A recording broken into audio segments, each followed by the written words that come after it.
Hello, this is Cliff Jordan, and you're watching part 4, part 4 of our data science linear regressions series of videos.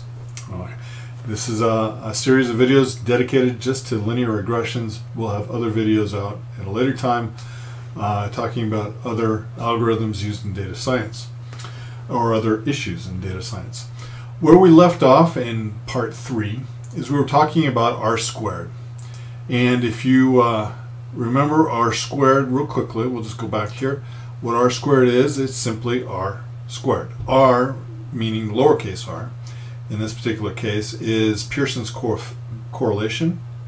And you just square that, and you come up with R squared. And we discussed what is the relationship between R squared and the variance. If the data going into a linear regression has a lot of variance, the R squared is going to go down. If the data has less variance, the R squared is going to go up. And this is important to understand. It's important to understand for several reasons. One, it's important to understand that not always is the R squared of your model a reflection on your ability to model. Why do I say this?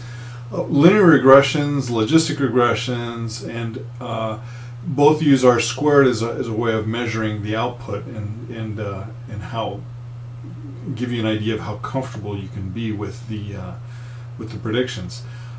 But especially when we're dealing with multi-variables, right now in this example we only have one variable, one independent variable, and that's the x coupon value. But when we're dealing with multiple variables, as in order to predict the y, a lot of times we have to pick and choose which of those variables we want to use and which ones we don't want to use in order to maximize the R squared. Okay. We also will be doing, and we will learn about this in a couple of lessons from now.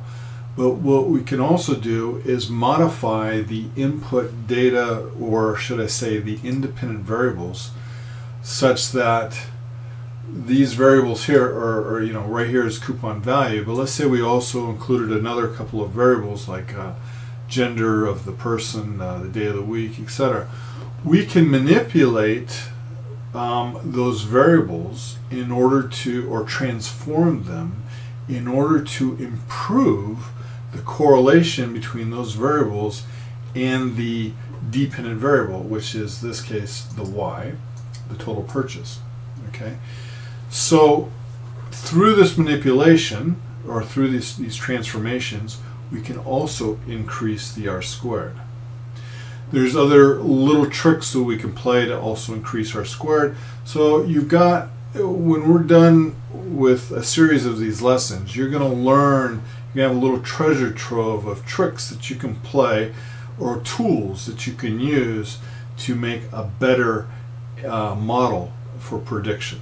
Okay, and among those will be choosing the right variable, transforming your variables, and some other tricks that deal with data manipulation.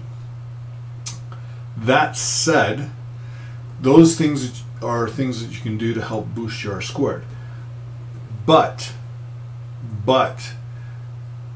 if you feel at the end of applying all your tools that your R squared is still not good enough, you need to understand that the reason that part of the reason for the R squared is nothing that you've done, but it's simply just a function of the variance of the data, and that you can't always change. You can't always take out that variance. Okay, and so as we saw here, when we, in the last video, when we decreased the variance in the data, our R squared went up. If I were to go back and put a lot of variance in the data, the R squared would go down. So in other words, it's kind of like you can always scapegoat it if you're a data scientist and someone says, well, I was able to create a model that had a better R squared, why can't you get a better R squared? Well, you can always reply, well, my data is at fault here. It's not me, it's my data. It's kind of a scapegoat that some data scientists like to use, but there is truth behind that scapegoat. But don't forget there are other tools that you will learn in this series that you can apply to up the R-squared or up the correlation between your independent variables and the variable you're trying to predict, the dependent variable. That said, let's go back and let's do some more work on this. Well, what we need to do now is we need to predict our y. We have enough information to actually predict how much a person will spend based upon the coupon that we offer them, okay? And that's simply using the formula y equals mx plus b. Y is what we're trying to predict, how much he's purchased. M is what we just calculated here. And x is the coupon value. And b is what we calculated here. So now we have all the information to actually make a prediction. That said, if we go here, you can see the formula that we have. Basically, it's saying the prediction is equal to B13, which is, what's B13? Oh yeah, that's the x value. So the x value times I7, which is the slope right here, plus the y-intercept, which is right here. With this formula, we can now predict what the y should be, or what the output purchase amount should be. So let me go ahead and uncover these. There we go. So here is the actual y, and here is what we're predicting. And you notice that there's a little bit of a difference. We predicted 100.97. The actual is 105.80, which is what you would expect. Never is your predictions, I shouldn't say never, but very rarely will your predictions be exactly accurate to the actual values. And so there's always going to be this error. And our objective with modeling is to minimize that error as much as possible. So one of the things that we're going to be doing here is kind of use these errors that or error measurements, and we're going to try to measure our accuracy of our model through the means of looking at the amount of error that we have. Okay. The first thing that we're going to do is, this is not really measuring error so much, but it's measuring how far. It's kind of it's a type of measure of variance. We're going to look at how far the prediction, the y hat, by the way, I call the predicted y hat. We're going to look at how far the y hat is from the mean of the y. Okay, and this is a type of measurement of variance. Okay, just so you're aware of that. And it's quite simply, what we're going to do is we're going to take this y hat and we're going to subtract the mean of y, which is up here. So if I put this right here, you can see the formula. It's equal to y hat right here minus that variance. Okay, so let's go ahead and uncover this. And there you go. So it's negative in some cases and positive in others. So it's basically just a measurement of, or prediction, how far does it go from the average y. Okay. And the next thing we're going to do is we're going to square that. The reason why we square it is basically just so we can get rid of these negatives. Okay. So we're going to square that. That's just simply that this value here squared. So let's go ahead and uncover all of these. That's simple enough. And there you go. Now that we have this calculated, we can now calculate what is known as the SSR. What is SSR, you ask? And I hope you asked that. SSR stands for the sum of squares of the regression, also known as the residual sum of squares error. You can take off that error. I don't really think the error applies so much in this particular calculation, or in this particular, the connotation of SSR. So a lot of times people just call it residual sum of squares. SSR, also you can just call it RSS, which is residual sum of squares. This is one of those values that people calculate that, depending on the text that you're reading, can have different names. All right, so I've tried to give you a feel for what all the different names are.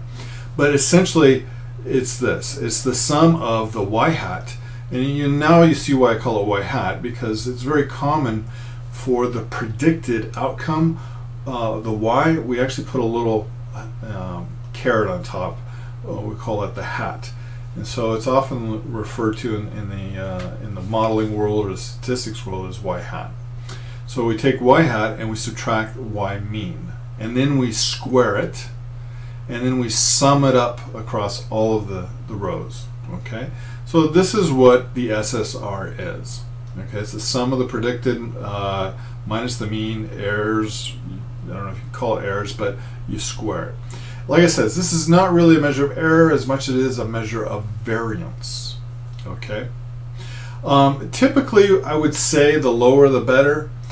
As I said here, but in reality, yeah, lower the better. That means you have less variance, which means it's a little bit better to predict. But this is something you really can't control.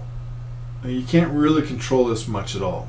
Okay, and because of that, because you can't really control this, you have a hard time explaining it. It's a type of variance, and in fact, this actually has a special name, and it's called unexplained variance. Okay. In fact, let me put that here. I'm going to put that here because I think it's important. This is also called unexplained variance. Probably they say it's unexplained because you can't really control it. Okay, it's just happened to be what you predict. That you can control, I guess, but it's what you predict minus the mean. Okay.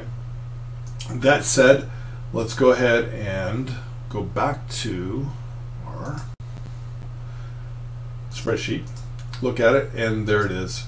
The SSR is the sum of all of these y hat minus mean quantities squared. So let's go ahead and uncover that. And it's showing right now 6669.159. In fact, let me just run through some different cycles of different data. F9.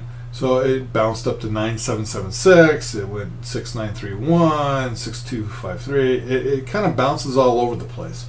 Why? Because it all has to do with the amount of variance in the final output. That said, I want to go over one other important thing before we get to some of the other errors, other error measurements. Imagine you had to measure the error of a model. What would you do? Well, you would take the predicted amount and you subtract out the actual amount. So the predicted minus the actual, or you could take the actual minus the predicted, and that would be the error. So that's what I did here. I took the predicted minus the actual, and so if we do that, let's go ahead and uncover all these. There we go. And notice that some are positive, some are negative, because your predicted amount is going to be somewhere in the middle between the the actual, which can be up and down below it.